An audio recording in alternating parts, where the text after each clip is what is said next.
So we'll get started, everyone, because it's 6 o'clock. So this is the Great Barrington Planning Board meeting for Thursday, May 26th. This meeting is being held remotely and is being recorded pursuant to Governor Baker's March 12, 2020 order suspending certain provisions of the open meeting law and the governor's February 12, 2022 revised order extending remote participation by all members in any meeting of a public body. This meeting of the planning board will be conducted by remote participation to the greatest extent possible. Specific information and the general guidelines for remote participation by members of the public and or parties with a right and or requirement to attend this meeting can be found on the town's website. For this meeting, the members of the public who wish to listen to the meeting may do so by following the instructions on the top of the meeting agenda. No in-person attendance of members of the public will be permitted, but every effort will be made to ensure that the public can adequately access the proceedings in real time via technological means. And per section 241-1 of the town code, except for procedural and housekeeping matters, town residents shall have the right to address a board on any item that requires a vote at a time before a board votes on that item. Such residents will be allowed as much time as the proponents of an item is permitted to have. And just so everyone knows, the way we do that is we keep track of attendees and hand raising. So we'll start with a roll call attendance. Jonathan Hankin. I am here. Thank you. Pedro Pachano. I'm present. Malcolm Vick. Here. Jeremy Iga is absent. Kim. Brandy Nelson is here. All right, then moving on, Form A's. We didn't have any last minute Form A's, Mr. Rembold. Seeing none, we'll move on to the minutes of May 12, 2022. Do we have a motion to approve as amended? So moved. Thank you, Jonathan. Do we have a second? I'll second. Thank you, Malcolm. Do we have any discussion? Hearing none. Jonathan, what's your vote? Aye. Pedro, what's your vote? Aye. Malcolm, what's your vote? Aye. And I'll vote aye as well. All right, then the next item on our agenda this evening is a site plan review for 123 Main Street, application from Hummingbird House LLC for a site plan approval for a planned change of use and site alterations at 123 Main Street, Great Barrington, per section 10.5 of the zoning bylaw. And I see that we have Kate McCormick with us this evening. Hi, Kate. Hello, how is everybody? Good, how are you? Good. Thanks for having us. I'm not sure because I can't see who else is in attendance, but I do believe that there are representatives from. I do see a Farnsworth raising their hand. Yep, Braden Farnsworth is there, so he's also here if there's any questions. But I would just like to do a brief introduction to the project, and then we can move on from there. So the locus is 123 Main Street, which is the old gas station, the Getty gas station that we're talking about here. So there are a few kind of a little strange things than normally happens on a site plan review. So I'll set up why we're here tonight. So one of the reasons we're here is it was an abandoned use. So there really is no use on the property. So really the reason we're applying for site plan review is a change of use or an establishment of use. My client's Hummingbird House LLC is a related entity to Farnsworth Fine Cannabis. They approached the owner of the gas station, which was not easy to find or approach, but they were able to work out a lease term for that property. And their goal of the property was to give it a little bit of a facelift, just clean it up, to use it for extra staff parking. If there was a need, because I know there was always concern on if there was enough parking in that area for a cannabis store. So it provides overflow from a parking standpoint. And they're also going to use it as a business office. So there's going to be no cannabis on the property, but Farnsworth will use it to train some employees, to have business meetings, etc. I'm not sure if anybody has had the chance to go into the facility or any of the facilities, but because they're so regulated and controlled, there's not a lot of extra space to meet with staff members, to have staff meetings, to work on training, etc. So the gas station will provide that extra space. And it gave them kind of the ability they would like to clean up that area of town. So there has been some paint that's gone on over there that I don't know if you've seen it. One of the hard parts, I think for anybody with this space, is there's a strip of land. If you look at the site plan we're using for the site plan review, since we're not really proposing any major changes, we are using a recorded plan that is at the Registry of Deeds, and it ties to a licensing agreement with the town. So the property lines are deceiving. There's an island in the front of this, which most people think is on the gas station property. It's where the pump island was. And that's actually on Great Barrington town property. So for anyone to use this space, you have to travel over and actually use, if you will, Great Barrington property.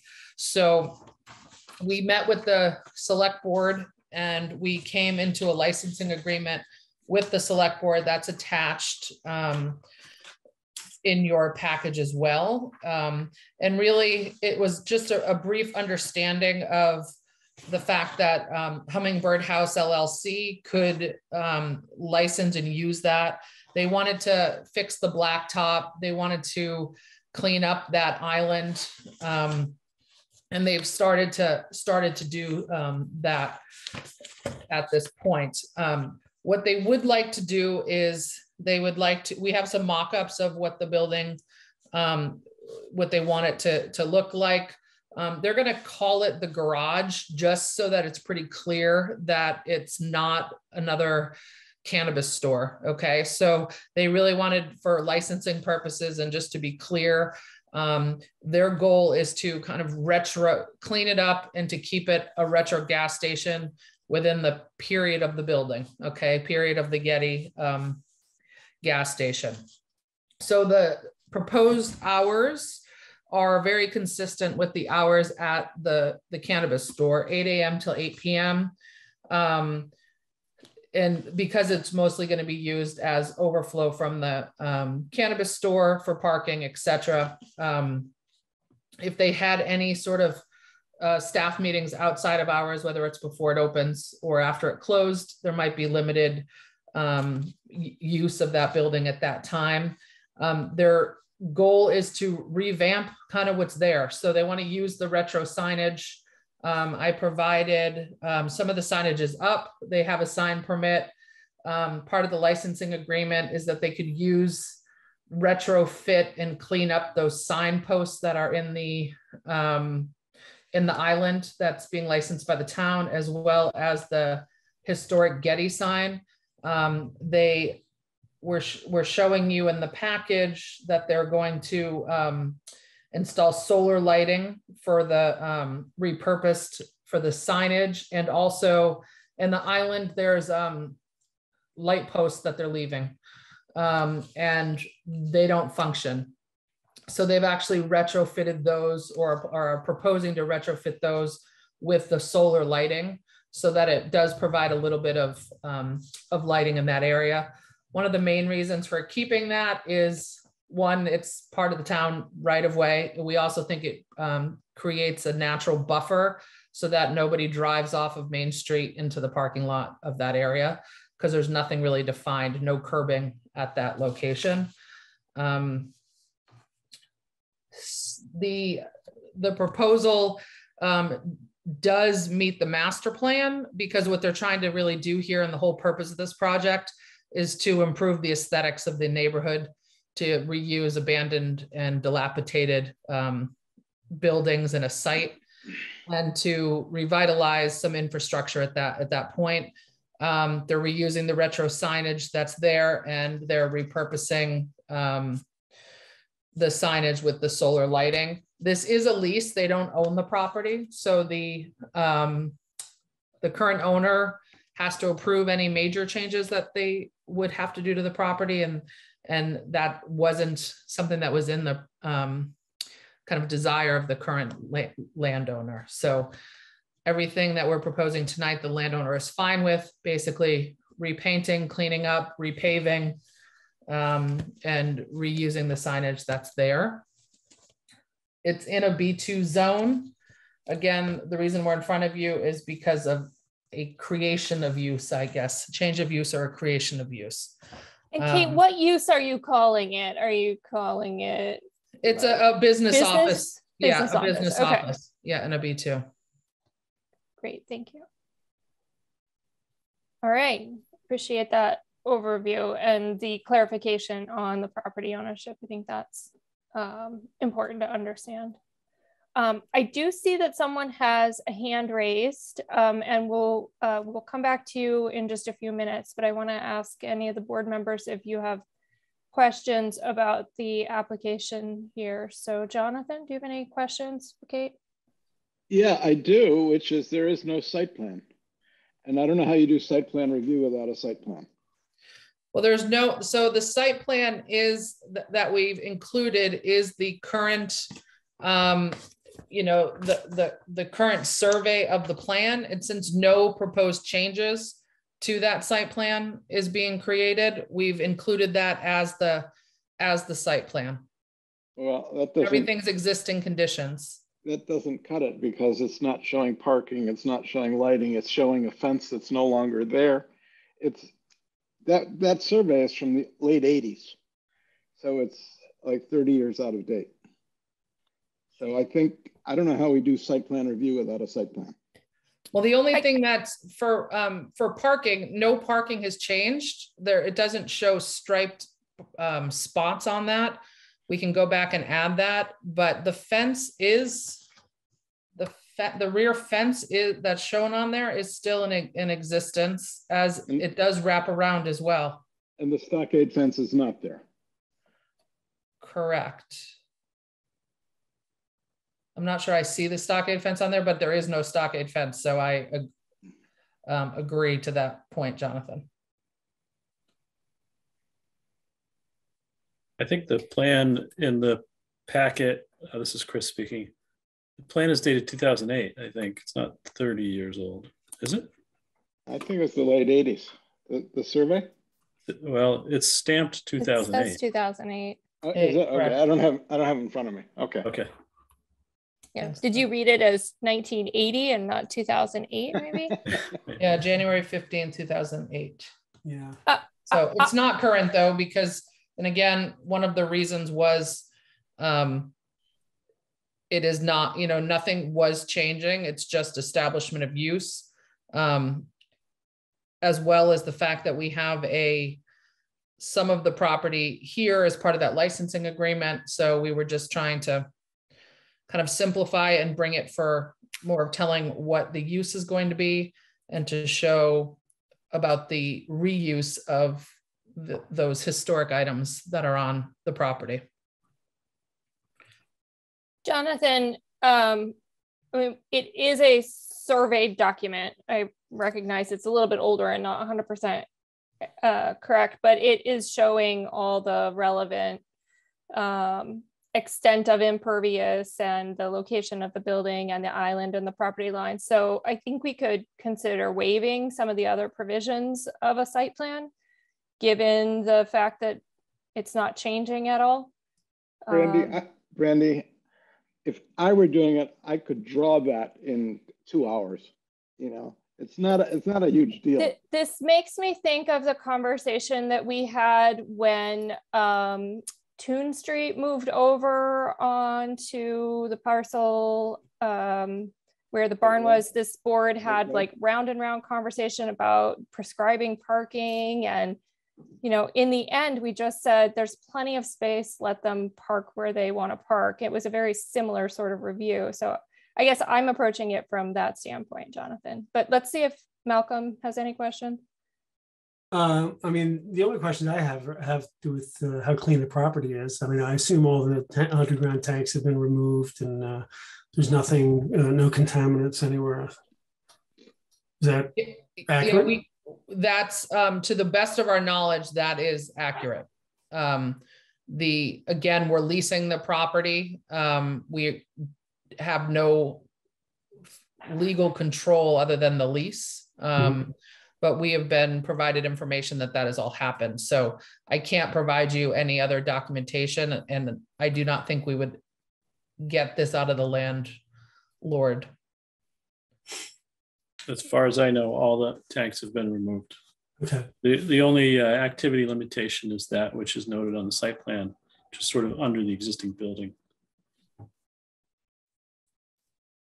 Okay. Is there contamination on the site?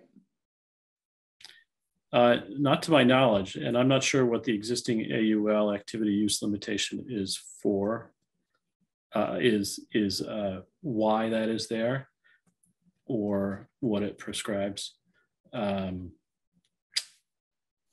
But usually those things are regarding like things like parks or residential use. Certainly office use and parking wouldn't be prohibited by an AUL like that caused by petroleum. What does AUL stand for? Activity and use limitation. It's a deeded restriction to protect future parties. Okay. Pedro, did you have any questions about this application? You'll need to unmute yourself. I have no questions. Okay.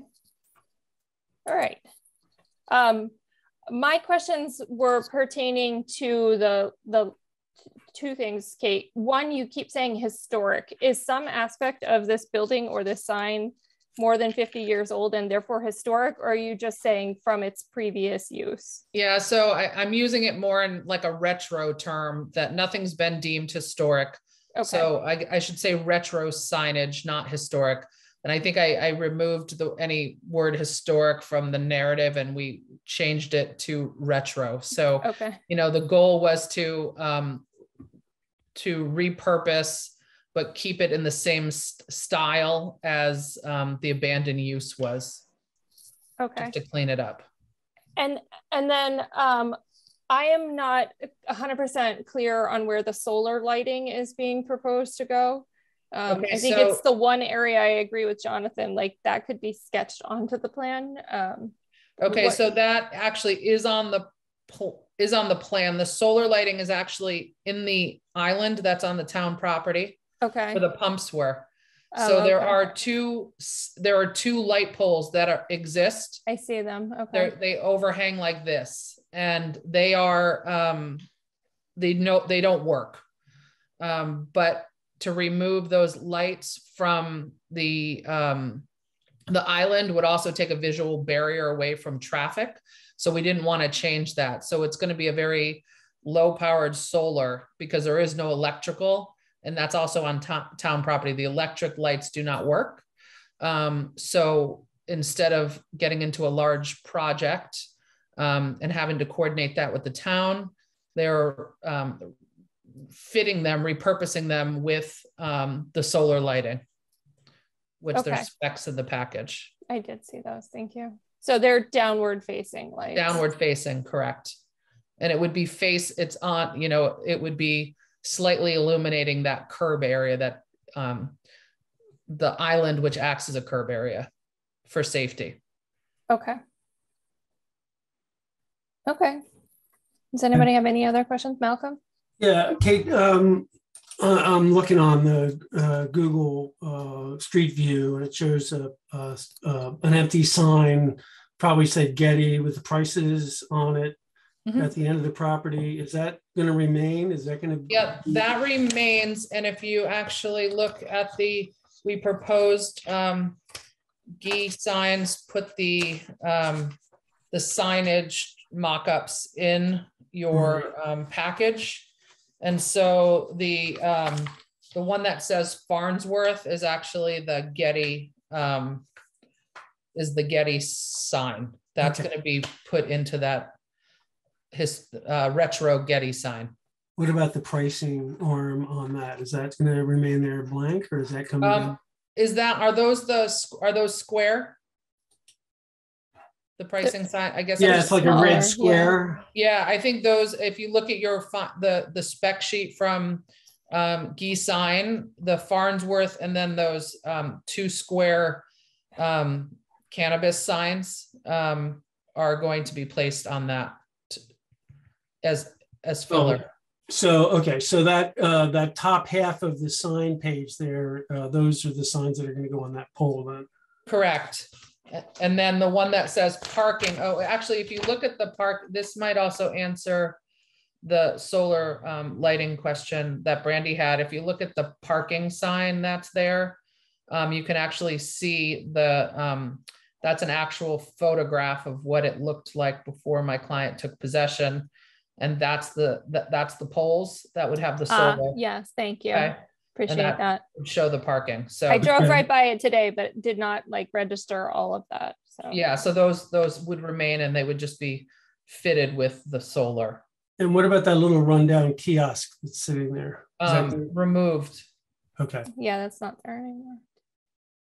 It was a kind of a safety issue. That was one of the things we agreed to kind of do right away. That was part of the licensing agreement, working with the town on that. Okay. Because that's in the town, that's the town right of way, or the town owned property. Okay. That's the island that we talk about. Mm-hmm.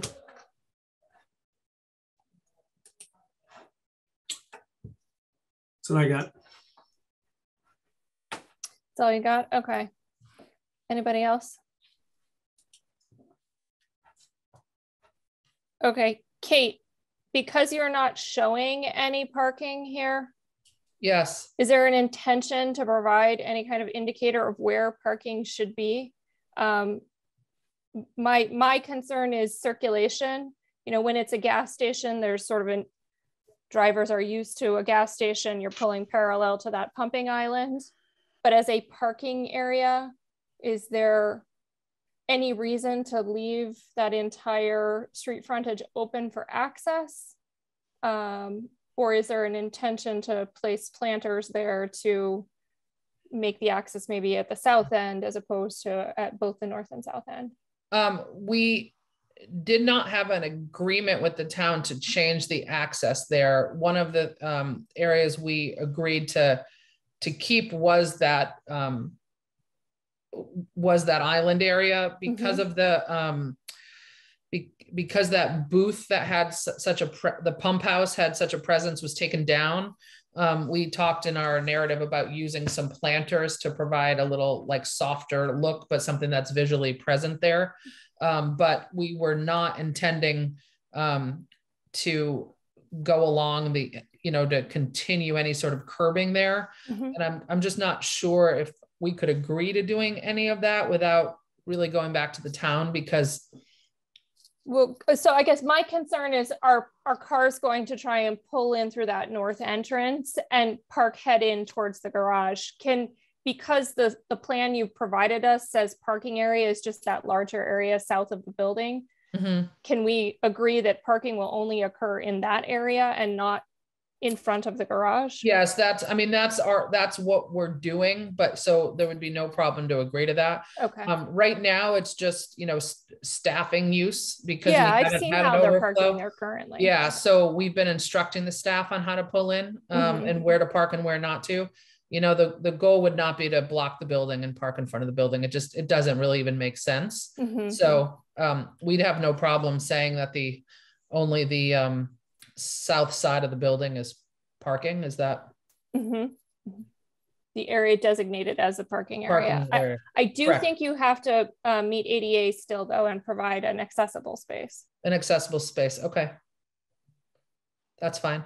Pedro, you'd agree? I think that's a minimum threshold for any use, right? Yep. We have plenty of room to do that. Okay. Jonathan, anything else for you? No. Malcolm, anything else for you? No, should we go through 10.5? I guess I can go through 10.5 and then before we take any action, I'll come back to Mr. Garzon.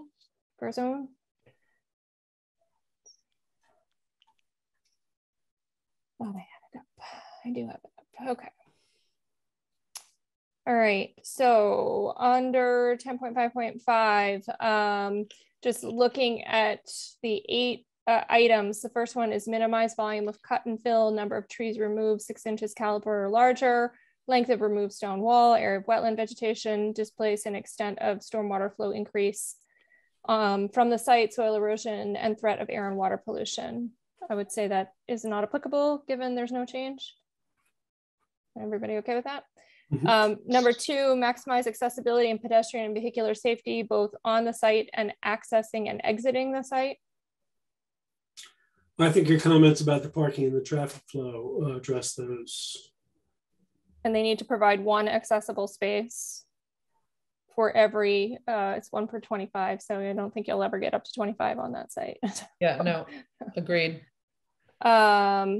Okay, minimize obstruction of scenic views from publicly accessible locations. I don't think there's any change from the existing condition. In fact, I honestly think it looks better. Number 4, minimize visual intrusion by controlling the visibility of parking, storage, or other outdoor service areas viewed from public ways or premises residentially used or zoned. Kate, this is something we run across pretty regularly with this one. Is there going to be a dumpster outside? And any kind of dumpster enclosure? No, they'll take their own garbage off site. You know, it's going to have very minimal waste. So no, like office type waste or something? Yes, yeah, just office waste. Okay. So no dumpster. No dumpster. Okay. Kim, make sure you get that in the minutes. Number 5, minimize glare from headlights, minimize light glare into the night sky, minimize overspill onto adjacent properties. So there will be no uplighting. Correct. And headlights will go head in where they've been going head in. I think that's lower than any of the houses across the river. And there's some trees that exist there. Okay, number 6, minimize unreasonable departure from the character, material, scale of buildings in the vicinity as viewed from public ways and places. No change? No change. Improve change.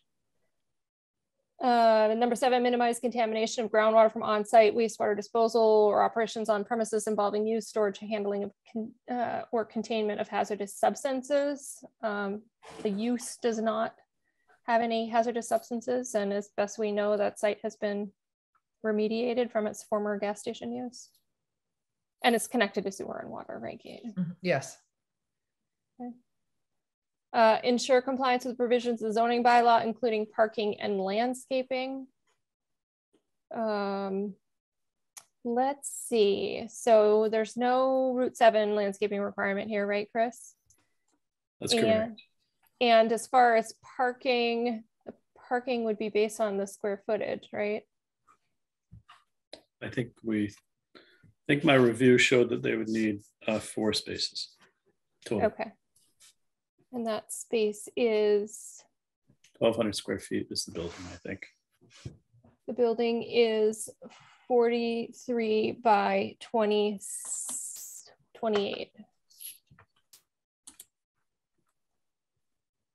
Yeah, 1,204 square feet, and they would need 4 spaces for that. And that would be easily accommodated in that large asphalt area. Correct. Okay. All right. Given all of that, board members, before we would take any action, is there any further deliberation that we have? Questions? No? None here. Okay. Then Chris, can you give Mr. Garzone? Good evening, board. This is James Garzone, 84 North Plain Road. I just want to say it's nice that the building is being repurposed and that blight is taken away. It looks nicer painted. But the one comment I wanted to make is I've noticed that there's increased activity on the east side of the road, people parking and then crossing over the street for Farnsworth. Now they're going to create another building, and further down the block, crossing over to the package store. Is there any way we can get a crosswalk so at least people can cross from west to east without navigating through cars? And at least these cars, they just don't stop. That's my only comment. Thank you. Thank you for the comment. Yeah, that's not really in our purview as planning board. But I think we have seen the same phenomena. So I appreciate that comment. My opinion. Maybe we can make a request of the assistant town manager to pass that along. Well, I remember, this is Chris, I remember that when this board did review the application for the marijuana retail establishment across the street, I think there was a discussion about parking and crossing of Main Street at that time. So there's definitely an acknowledgement that there was a potential issue there. There was no solution that could be mandated that the applicant take. It's a town road, and in order to add some crosswalks there would have to be a significant amount of work.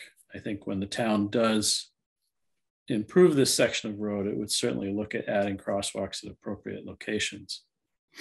But it has been discussed and noted in the past. I'm not sure if there's anything that the town can do as part of this process to require that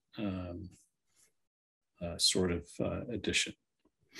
If I can as well, that we take that into consideration when we do advertising, we market, and we explain how to get to the store. We suggest and we give guidance to go up to the Cottage Street to cross, but again, it's very hard to police. So we do our best when we give out information, but it's something that you can't, if they're not reading that information and taking your advice, then it's hard to fix the problem. It's true. I've never seen anyone go up. I mean, I want them to go up and use the crosswalk too. I have noticed that the town is doing a little bit more as far as enforcement of the speed limit in that area. They've had some signage posted there the last few weeks, or maybe even going on to 2 months now, and some of that feedback signage that tells you how fast you're going and whether or not you need to slow down. So just trying to slow everybody down to the 25 miles per hour that speed limit is through there. And this is James again. I do appreciate the 25, the signs, the speed limit signs. I appreciate that. So I see that around town. I think it makes a difference for everyone. So thank you. Yep, thank you. All right, board. So in light of all that we have discussed up to this point, do we have a motion to approve the use as a business use? I guess to establish the use at an existing building as a business use, and approve site plan consistent with 10.5? So moved. Well, move. Should we add a condition about the parking? That the area in the building, in front of the building, should be marked as no parking, and parking should be only south of the building? I'm fine with that condition. And you don't need a photometric plan, even though they're lighting town property?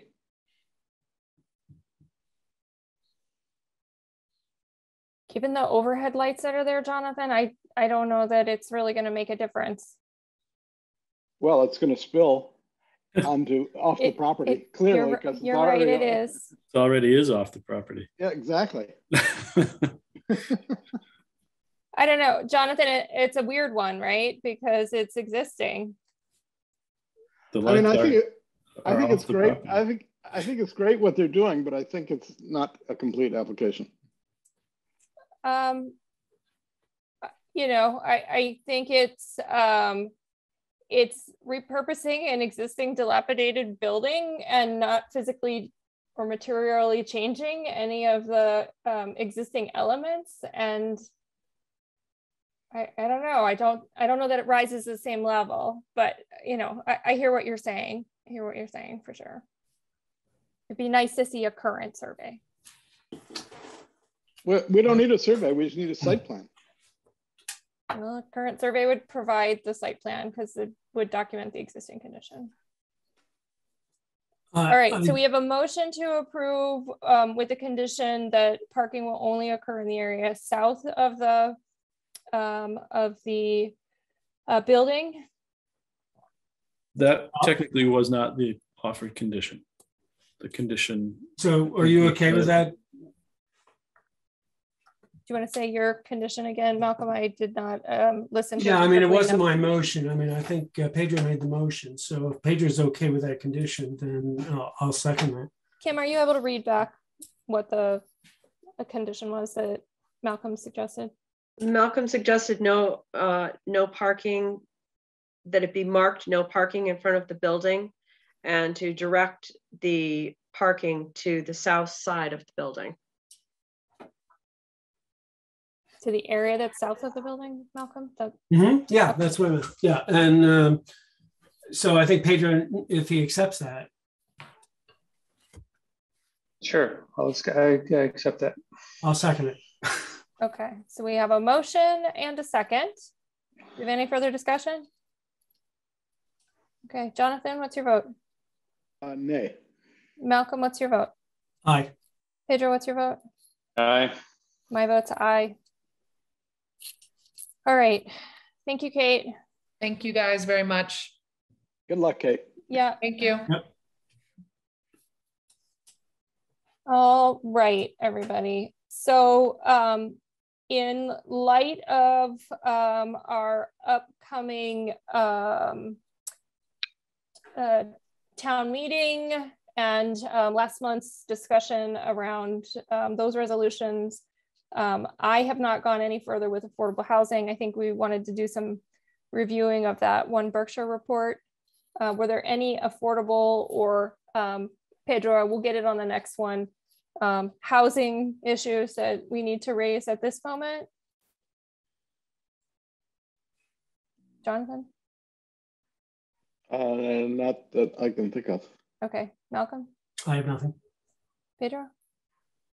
No? I think I'll eagerly wait till next time. Eagerly. Do you have sub bullets that need to be included for the agenda? So you and I can talk. Okay. Do we have any board and subcommittee updates, issues, or concerns? Okay. Hearing none. Do we have a town planner's report?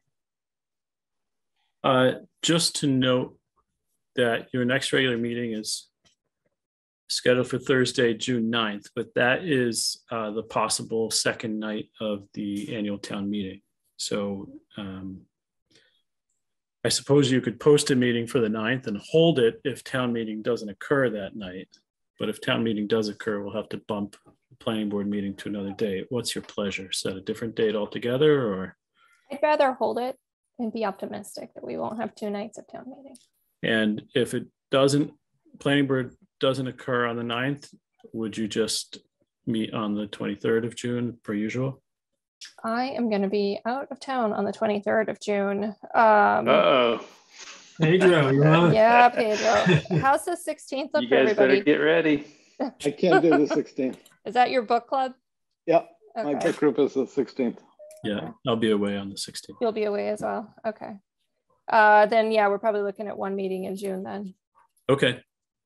All right, but as it is, Is there anything urgent though, Chris? No, there's nothing that I know of pending.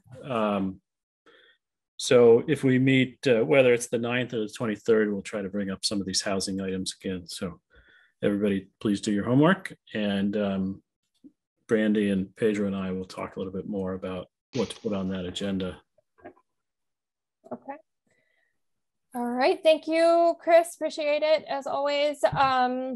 Citizen speak time. Do we have any citizens who wish to make any comments? Please raise your hand and Chris will unmute you.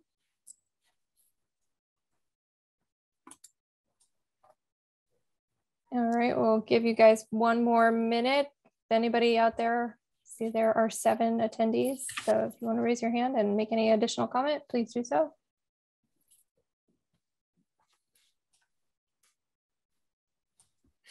All right, hearing no public comment for citizen speak time, we'll adjourn the meeting at 6:39.